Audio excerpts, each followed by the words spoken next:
Hello there, welcome to Encore on France 24. Our studio guest today hails from a Pakistani political dynasty. Now Fatima Bhutto is offering us a first-person fictional view of life in Pakistan's volatile tribal zones in her first novel, The Shadow of the Crescent Moon. She's here to see us as the book is published in French.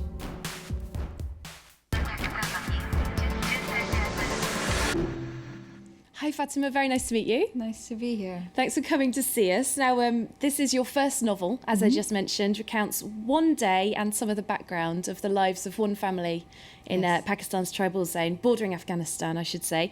There are people trying to escape, betrayals, fights, losses. I thought it would be nice if we could start with you reading us a little excerpt that I've picked out. It sort of paints a picture of the atmosphere in this town, with a young junior professor who's dared to speak out against the state. And his name is Balach. Balach, exactly. He took out a cigarette as he walked and noticed the green Pajero behind him only as he cocked his head to light it against the wind. But there were other cars on the road. Balach exhaled a plume of smoke and carried on walking. 20 seconds later, the green Pajero stopped. A man wearing a pair of finely creased trousers leaped from the back seat and grabbed the junior professor, forcing him to stumble and lose his footing as he was thrown into the Pajero's spacious trunk. People saw what was happening. Men driving in different directions thought they had witnessed a man being bundled into an official-looking car. Children begging on street corners knew what they saw, but pretended that they too had not understood the physics of a man's illegal capture. And so the street was unchanged.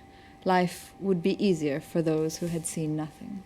Quite an unbelievable scene, I think, to be described there, and based on things that do happen in real life. Absolutely. We've seen thousands of disappearances, illegal disappearances of Pakistanis since the war on terror, and we've seen them go really unresolved. There hasn't been justice for any of those families in these 13 years. And in the book, I personally found it very interesting. It starts with a family sort of sitting around having breakfast, that kind of thing. And I thought, well, really, I've never thought about people in Pakistan's tribal zones having breakfast, reading the newspaper, doing normal things, because those kinds of events always overshadow everything. What's your view of life in these tribal zones, and how did you go about researching that? Well, it's just as you said, we tend to look at people now not as people. We've dehumanized them into headlines, into sound bites and little news ticker tape. And when we read headlines like 12 killed in attack and drone strike, we never really stop to wonder, what is life like for the families of those 12? How do young people survive this constant violence and fear? And that's really why I wanted to set the book where I did.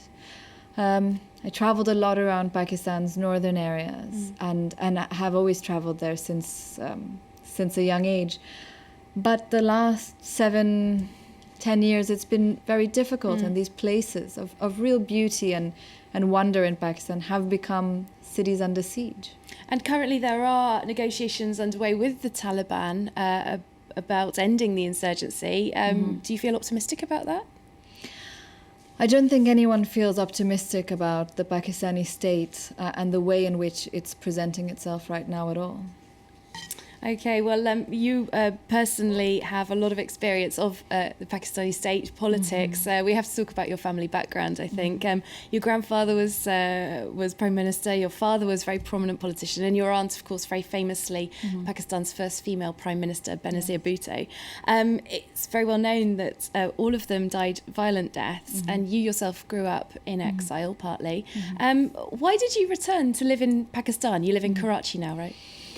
Yes, I think, those of us young people who live there in Pakistan is a country of young people. 2/3 of the 180 million Pakistanis are under the age of 30. I think we stay there because Pakistan is a country of promise. It's a country that is very young and has a long way to go, I think, before we resign it to a place without hope.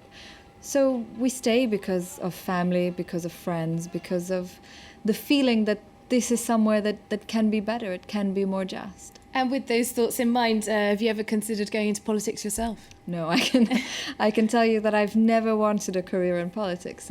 My writing and certainly my novel is very political, but I think there's many ways to engage. One doesn't have to necessarily take in that government. path. No, absolutely not. Well, in your book, the women emerge as the quietly vital characters. Yeah. And in the real world, there do seem to be lots of extremes for women in Pakistan, where we have, for example, Malala Yousafzai in her campaigning, the Taliban recently claiming to have 500 female suicide bombers. Your aunt becoming prime minister, such different situations. Let's take a little listen to what Malala Yousafzai has had to say. I believe in the power of the voice of women. And then I believe that when we work together, then it's really easy for us to achieve our goal. When I was in Swat, only few of us were speaking, but still our voice had an impact. And now, not only I, but millions of girls are raising their voice and they are speaking. There we are, Malala Yousafzai speaking out there.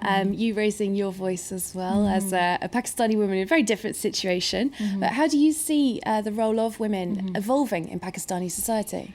Well, Pakistani women are extraordinary. They're extraordinary because they have almost zero protection in front of the law. You mentioned the Taliban earlier, but actually the Pakistani state for the last 30 years has had the most barbaric laws against women in place, federal laws. So women face a lot of turbulence from every quarters in Pakistan, but yet they resist and they struggle and they survive. And they do so with a very firm commitment to the principles of nonviolence, with a connectedness to their community and to the many women around them. And they're sources of real courage and inspiration, not just for us Pakistanis, but I think for the world. For some reason, though, the image one usually sees of Pakistani women is a very singular vision. It's a vision of a oppressed, quiet, submissive person. And I tell you, any Pakistani you'll ever meet will confirm that those don't actually exist in Pakistan. I suppose maybe that's partly because they don't have the same place in public life that women in the West tend to be able to have. Well, in their communities, certainly they have an ability to express themselves, an ability to fight. And you have to fight as a woman to survive. Every day is a battle. But they don't have any voice, neither given to them by the Pakistani media or from the international media. So you see glimpses of it outside Pakistan. But when you live there, it's really present everywhere. That's good to know. Well, I have to say, just speaking about Pakistan more in general, when we were preparing the programme today, we had quite a lot of trouble finding sort of neutral, generic images, pictures of Pakistan. And we have learned of a bombing in Karachi earlier today. It does seem that Pakistan only seems to make the news in the West when it's linked to violence or extremism or politics. How does that make you feel? Well, it's very unfair, really, to take a country of 180 million people, of thousands of years of heritage, and to reduce it to two words or to two images. Which is not to say that Pakistan is not going through a deep problem at the moment. It's facing tremendous corruption, really extreme violence, and an irresponsible and negligent state. But there are people there who are just like people everywhere. Okay, well, we can move on to a bit more of a hopeful and more light topic now. I'm sure you'll be pleased to hear. We can talk about a very particular form of Pakistani art, which I personally really love. We're talking about brightly painted trucks and lorries, which are a very vibrant addition to the country's highways for anyone that's ever visited. Some of the artists, though, fear that as NATO winds down its mission in Afghanistan and related local industry quietens, there will be less demand for their skills. Mark Thompson has this report. Pakistan's painted trucks have become a flamboyant feature of the country's roads. Like his father before him, Haider is a truck artist. For more than 2 decades, he's been designing these vehicles from his workshop in Karachi. Some people like having faces on their trucks, like folk singer Tola, cricketer Imran Khan, or Benazir Bhutto, for example. They may have become a part of Pakistan's landscape, but the artistic quality of these trucks has long gone unrecognised. Slowly, that is beginning to change. In the past, people didn't really know about us, and then tourists started calling it truck art. Then, when the people of Pakistan went abroad, they realized how big it was. Before, we weren't welcomed by the art schools, but now people call us and congratulate us. And they don't just catch the eye. These trucks have also caught the interest of the business world. Some companies are ready to spend several $1,000s to turn an old rundown vehicle like this into something special. People like beautiful things. There is a charm in the beauty of it all. People love it. Hussein's new look truck should be on the road within a few weeks, but the future for his company is less certain.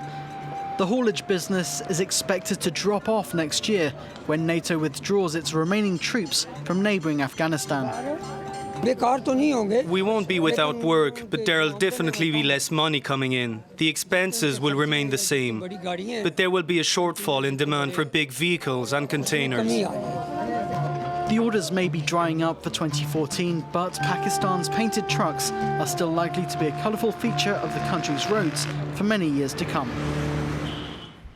Very colourful and pretty indeed. Fatima, while you're here in Paris, of course, a very artistic city, do you think you'll be picking up some creative inspiration? Oh, I don't think you can come to Paris and not. That's Every moment in true. Paris is a creative experience. Well, I hope you get some time to have a look around the museums and things while you're here. Let's just give the viewers a quick reminder that Fatima's book, The Shadow of the Crescent Moon, is already out in English, now out in French under the title Les Lunes de Miralie, and it's published by Les Escales. So thanks very much, Fatima, for coming in to see us. Do enjoy your stay here. I will. And thanks as well to our viewers for watching. We do hope you've enjoyed the show. Remember, you can keep in touch with us on our social networks or with me on Twitter at @ACatInParis. We'll see you very soon. Bye-bye for now.